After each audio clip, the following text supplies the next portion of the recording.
Bir Çinli ustad tələbəsi ilə gedirmiş, Zen Buddhist.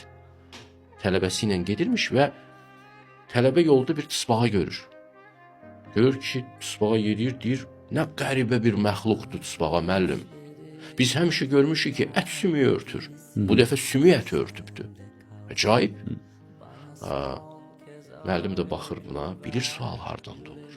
Çıxarır ayaqqabısını, qoyur tısbağanın üstünə. Tısbağa da belə yön təbsiz şəkildə hərəkətləyir, ayaqqabı təbii ki düşür. Və bir qapaz qoyur tələbəsi. Şərq müəllimləri sərt olublar. Prikçə burada bitir. Amma biz düşünürük. Niyə? Bəli, baxırsan ki, çox vaxt ət sümüyü örtür. Amma bu dəfə sümük əti örtübdür. Sənə uydurmaq mı lazımdır həyatı? Sənin gözün güləşirmi gerçəklikdən? Gözün görmək istəmir gerçəkliyi. Səndən isə gözünü geniş açıb gerçəkliyə baxmaq lazımdır. Sən Allah mısın? Gerçəkliyi Allah yaradıb. Sənə dərk etmək qalıbdır.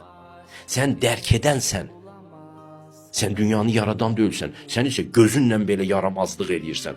Baxırsan, baxmaq əvəzinə gerçəkliklə güləşirsən. Bu niyə belədir? Bax, feminizm gerçəkliklə güləşməkdir. Baxmaq istəmirlər həyata. Ki, bu qadın bu cürdür, kişi isə bu cürdür. Ağıllarındakı süni bərabərçilikdən, eyniyyətdən çıxış edirlər. Gerçəklikdə isə o eyniyyət yoxdur.